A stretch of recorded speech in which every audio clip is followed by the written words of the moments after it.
guys, this is Orsi and this is going to be my review of the Prisma Vision deck, which was my January study deck. So this is the box. Just quickly, gonna show you. It's a it's not a two-piece box. What is it called? I don't even know. Whatever, but it's beautiful. But yeah, so if you don't know, if you haven't seen that video, I picked 12 decks for 12 months. I didn't set an order for which deck I want to study in which month, but my goal is to actually, get to know these 12 decks a lot more or more in depth than I did before. And this was my January deck because it kind of felt like a wintry kind of deck.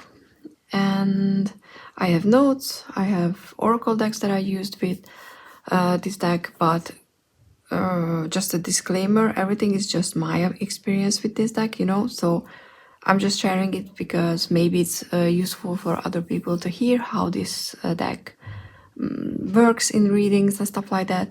But even if I say something that you don't agree with, it doesn't mean that I'm right or you're wrong or vice versa. It's just experiences.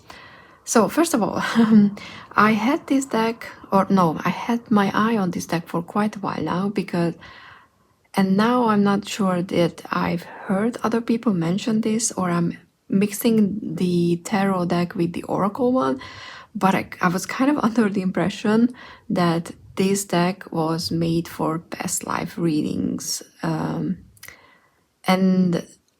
I remember, which is, like I said, either I'm misremembering someone saying that or I'm mixing the two decks, the oracle and this one, but I remember that there was something in the book about reversals and that it has its own system, and then it was,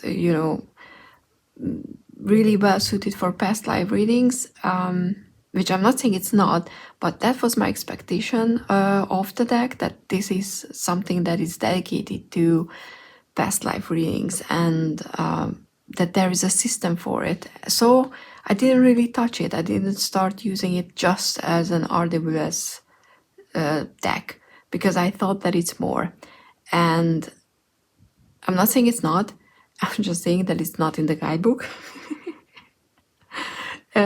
So yeah, I completely messed that assumption up because there's a past life spread in the book, and I made a note about it. It's a 12 card spread. It looks really cool. I will use this one when I do the 3 decks on the table video with the deck, but besides that, there's nothing about reversals, there's nothing about past life reading. So like I said, I either remember someone else mentioning that this deck is really good and they are using it for that, and I mistook it as the deck being intentionally made for that, or I'm mixing up the oracle because I know that there's an oracle and the Prisma Visions Oracle, maybe it's the name is even the same, which I was thinking about getting because I like the art style, so that could be the one. But lessons learned, never remember or never assume that you know what a deck is all about, because you might be misremembering or misinterpreting what other people are saying or what you're reading or what you're remembering, and in this case the you is me. So this deck is not it doesn't differ too much from the RWS system, which is good. One of the special thing about it is that the minors are laid out as one big story. So you can put together cards, and I only have the 3 of Cups and the 4 of Cups here right now because I want to show you because these are cards that I really like, and then you can build up a whole story, and I really like that. Something that is different from how I read things is that the cups are autumn and there are leaves on the cards to indicate the season. I read cups as spring. So yeah, pentacles are summer, wands are, I think, spring, yeah, and the swords are winter, and do we have everything? Wands, pentacles, yeah, chalices, I mean not cups, chalices are spring. So I don't associate seasons the way the deck does, but it's not as, it's not bothersome, because I read pentacles as autumn, but pentacles are summer here, but the colors could be late summer, early autumn, that switch between the two seasons, so I don't mind, to be honest. And they are not obvious in a way that if you read a season differently, they would be too annoying. I mean, unless you don't associate swords with winter, because that is something that is obvious. But the rest, I think it's easy to just go with what you want if you're like me. The major. So about a few cards that there are. Okay, where did I put the majors? Here. So I just wanted to show a few cards that I don't necessarily liked, I guess, but not in a bad way.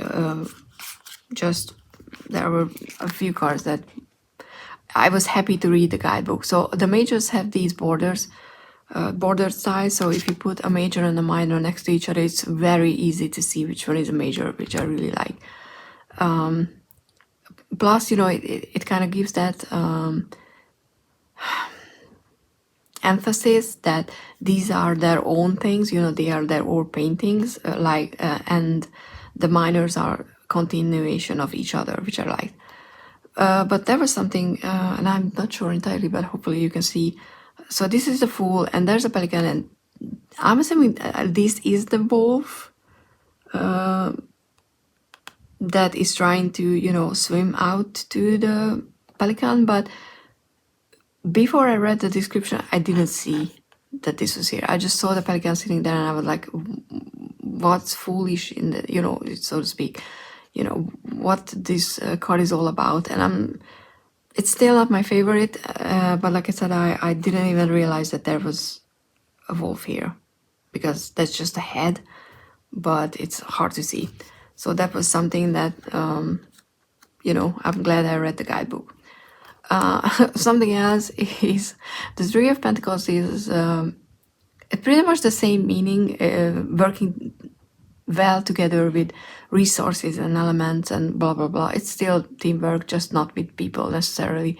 But how the deck describe, or the guidebook describes this card is pretty much how I read the Eight of Pentacles. It's about doing the job and in a very high skilled level, and just doing everything that you're supposed to do, and being the perfectionist. Kind of the same feeling as the Eight of Pentacles. So that was something that I was like, Plus I couldn't help but wonder if he's so skilled that he's building a house, why is he doing the window like this? Because if you build a house, you don't put the window as you go with the wall. That was just like my little tiny mind being like, oh, but a skilled master is not building a wall like that, because he's supposed to be skilled. And there's some stuff on the card, whatever. And I don't think I've looked for the other one, but some of the majors are not majors, the court cards. Some of them just don't give me the description when I look at them. For example, this is a Knight of Wands, and it's supposed to be like he's not controlling the two energies, so he's like a puppet, pretty much. But and I didn't look for the page, but the page was pretty much the same, just with one energy. So some of the court cards don't make that much sense to me, as in illustration wise and what's in the guidebook, or how I know the court cards to be. And I bet it's gonna be the last one. Like the King, we can see that it's everything is all around it, but they are controlling themselves, so that's good. I like that. But I want to show you the page. Okay, where's the Page. It's gonna be in the forefront of the deck a bit. But at least you can see more. Okay, so here's the page. So it's pretty much just the same feeling, like the energy is controlling you and you not being able to do anything with it, you know. And with the page, I understand the page is learning to control their element, their suit, you know, like fire, their passion. They can be, what's the word? Controlled by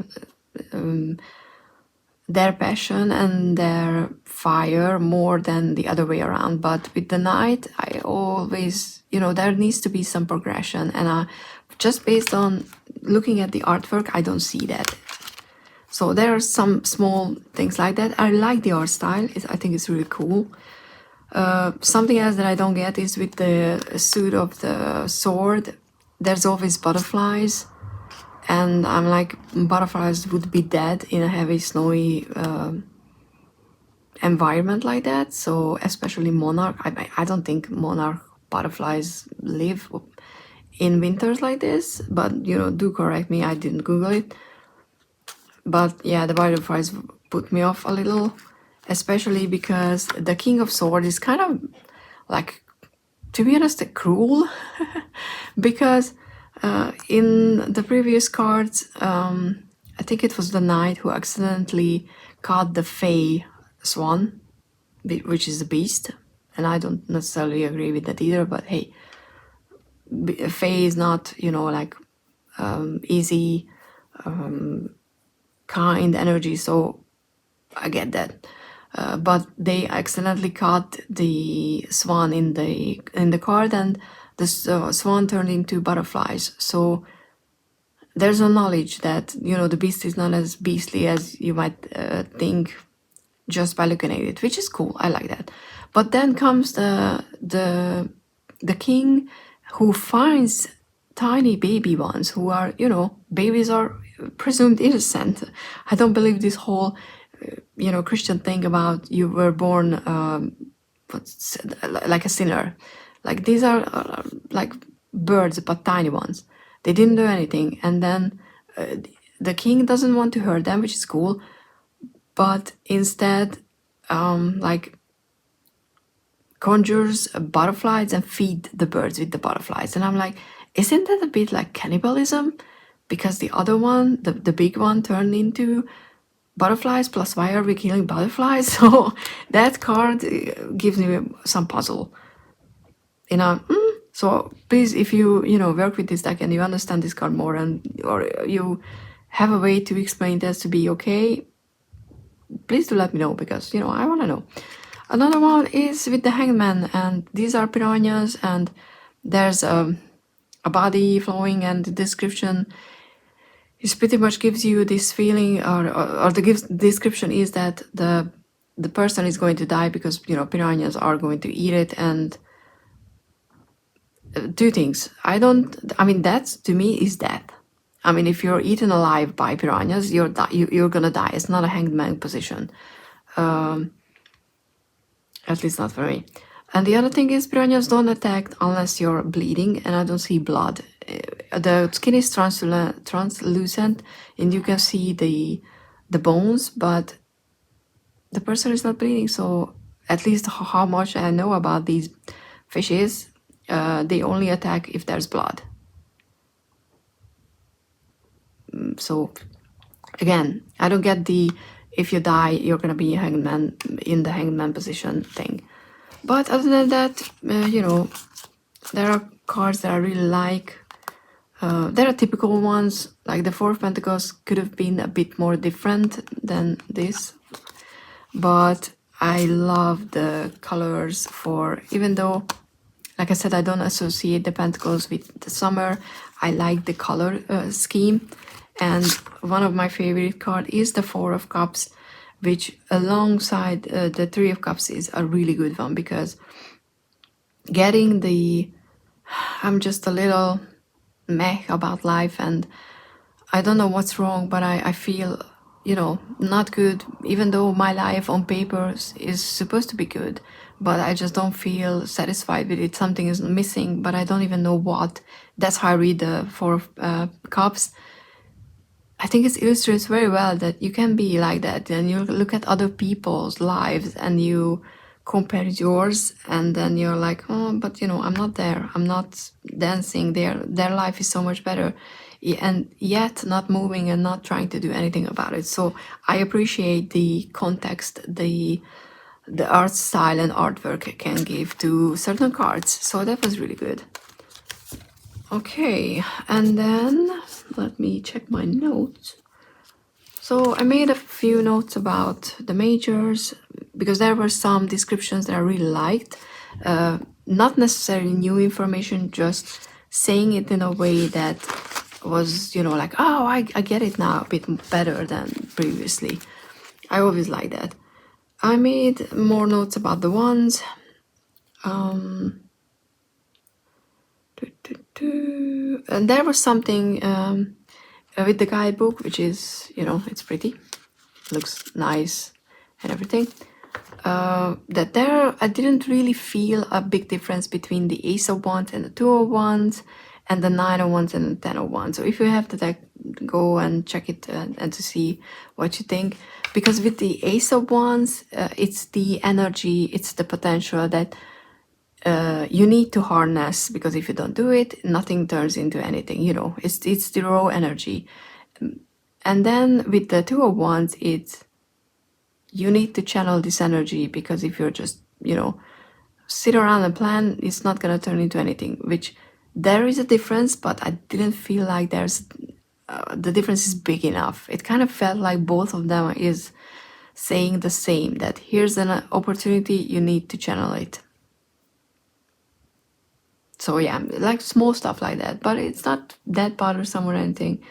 It's just, you know, sometimes cards were washed together a bit more than how I read them. But, you know, I always learn something from different decks, so I didn't mind that. It's just something that I think it's good to know.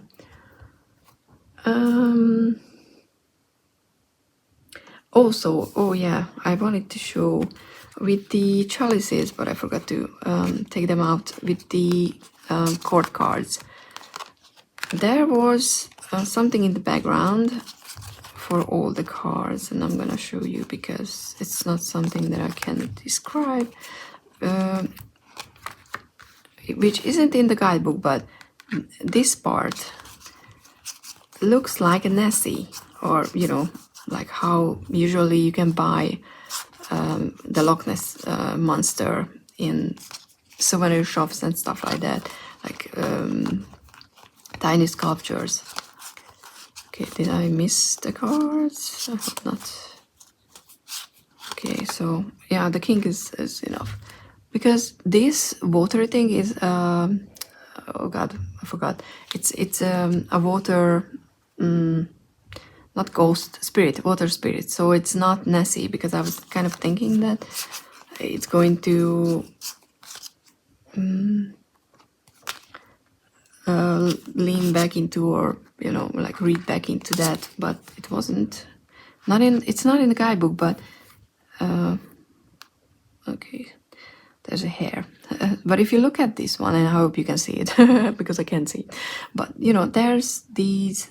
There's this typical shape, and there's no head, but it kind of feels like the water spirit turns into Nessie.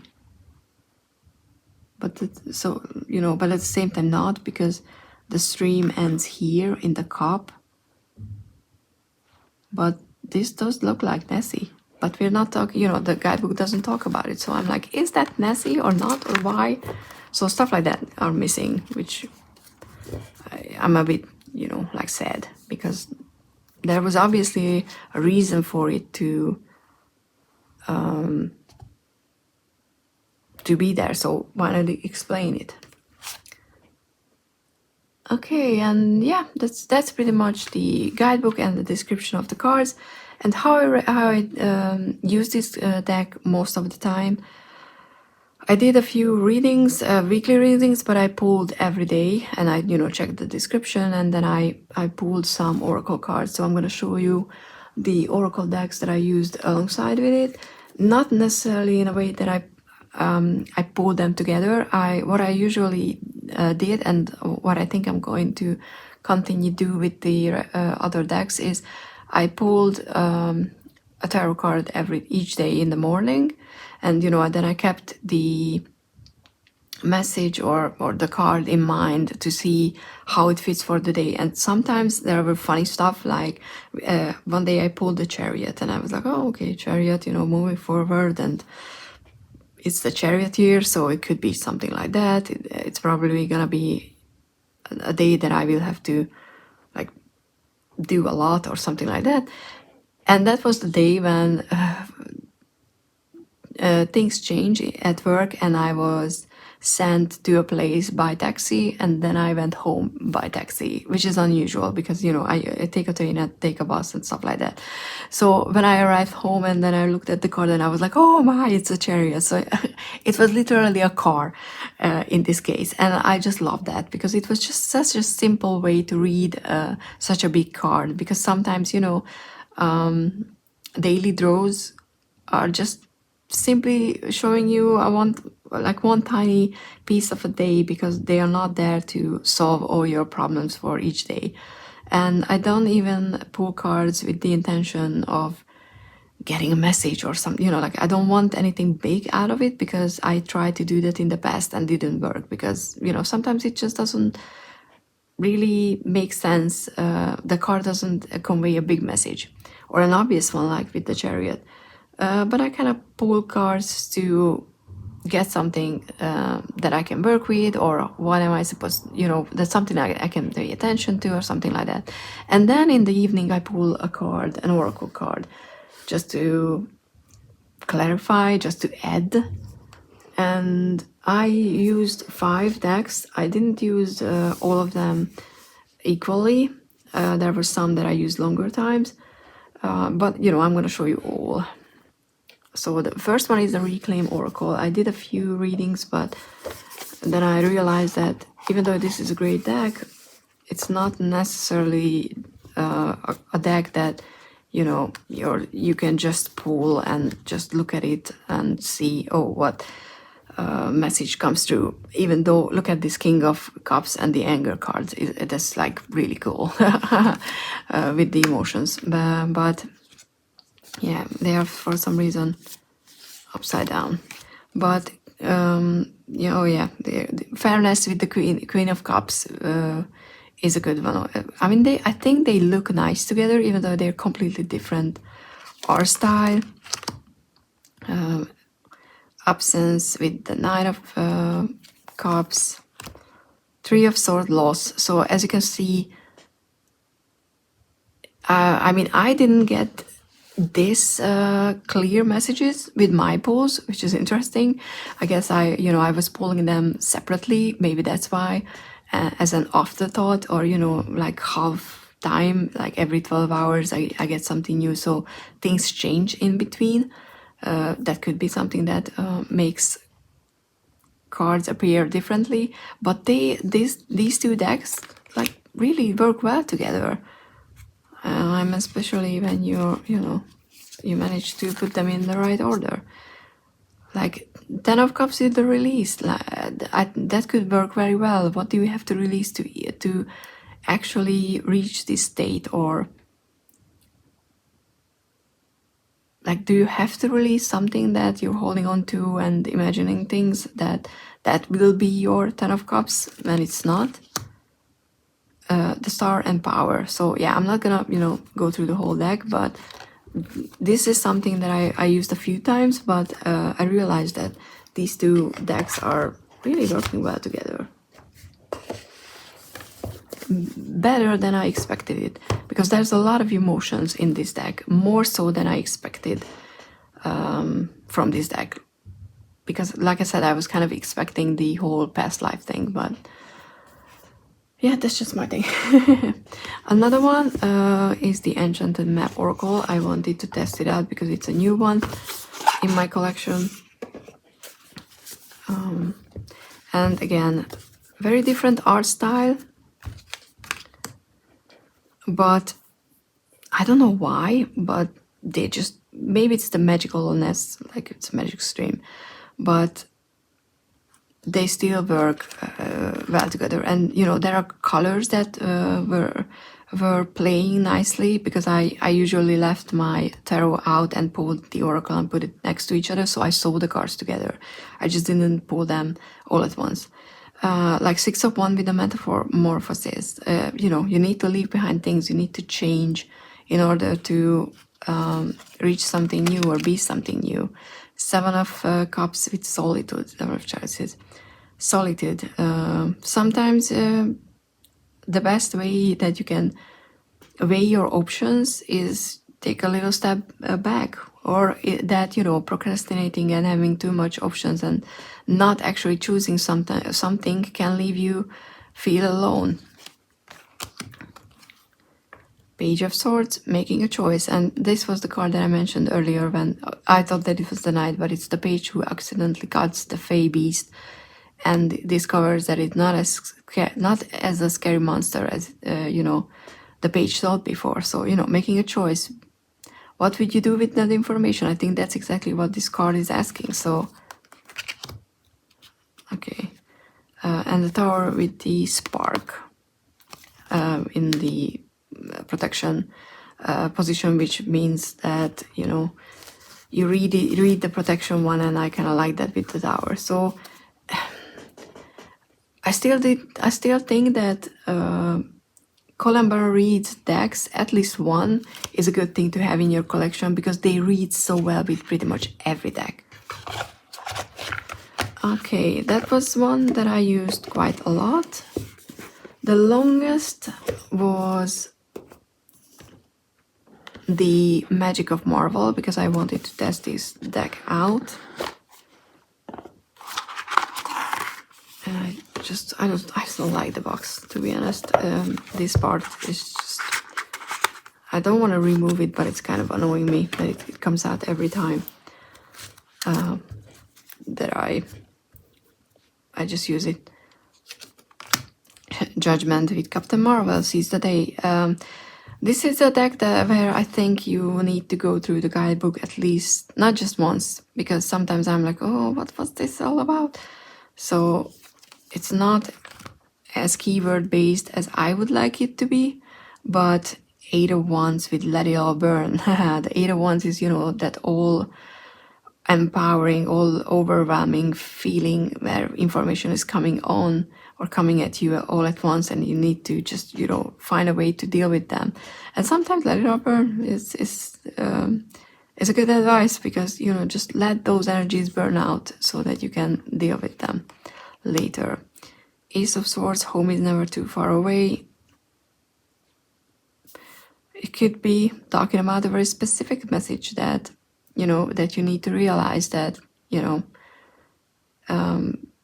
it doesn't matter where you are physically. Like home is very hard is a saying for a reason. And sometimes you need to realize that. So it's more on a bigger scale, I guess. It's more, for me, it was, the messages were more spiritual, not everyday things, because of the oracle cards messages. The word Doctor Strange intention is the gateway to glory. Like when you reach that point, when you reach a cycle and, you know, so to speak, ascend or level up, what will you do with that place, with that power? So yeah, these were, like I said, more spiritual, or I don't even know what word to use, but more on the more philosophical, yeah, I guess that's the word I'm gonna use, side of questions or messages. Okay, so that was the Marvel one. I used the Sacred Destiny Oracle a few times because I just love this deck and I wanted to use it. And I kind of felt like they would match, because this deck matches for me with everything. I know not everybody likes the deck or have it, but, and I trimmed mine a little. I didn't trim the whole border off because I like the white for border on this deck, but it was too big, so I just made it a bit smaller, so now it's the perfect size. It's just a bit wider than a tarot deck, but I think it's the same, pretty much same height. So 9 of Swords, community, where you can, where to find relief from anxiety with other people. King of Wands, trust. This deck just works well. 7 of Wands with love. Because the 7 is getting through. I like this illustration for the 7 of Wands, by the way, because it shows that you know where you want to go, you know what you have to do, but it doesn't mean that it's gonna be easy just because you know where the path lays. And sometimes, self-love and love is needed to be able to move forward. Just like with the Ace of Pentacles and diligence, there's an opportunity, you have to be diligent and do the work, and because otherwise the opportunity is going to fall away. Queen of Wands and release, and look at that. Oh, there's a flower and there's a flower here.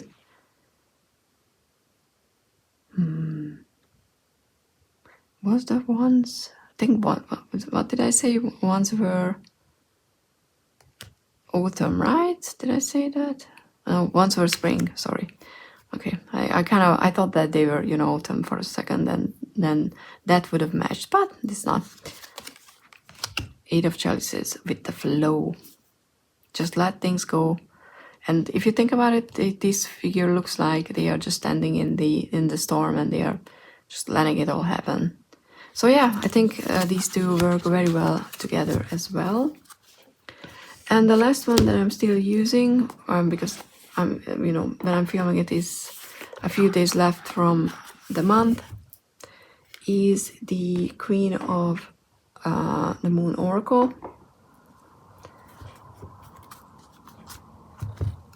Okay, 9 of Chalices or Cups with creation. I like the art style. I think these two are more on the same page aesthetically. Maybe because the colors are quite rich and deep and vibrant in both decks. 2 of Wands, Fate. Like 2 of Wands is supposed to be, like choosing a path, planning. In this deck, not exactly, because I talked about it earlier. It's more about doing something with the opportunity, which, yes, planning, but whatever. But you have to have faith to know that you're choosing the right, path forward. The 9 of Swords, attraction. Sometimes danger attracts, and you do stupid things because you just can't look away. The Empress with the unexpected. I love this queen. Did I show you? I think I forgot to show that how much I like the Queen of Pentacles and the Hermit, because those are 2 of my favorite cards. But yeah, Queen of Pentacles and protection. Look at that. The Queen is protecting that pentacle, and the person in this nest is also protected. And the Hermit and growth, and with the growth we have that clock. So yeah, I think they look nice next to each other, and the messages are working really nicely as well. I like this deck in a sense that I like the keywords. I'm still not good with the, incorporating the moon phases messages into my readings, but at least, I'm trying. So yeah, the deck shuffles really well. I mean, overhand. For me, it's a bit too stiff to riffle shuffle it. Probably because I'm kind of weak when it comes to my fingers. I think you can riffle shuffle it, but it's easier to overhand shuffle it. The edging is, there's some that are, like a bit chipping away, but I don't mind, to be honest.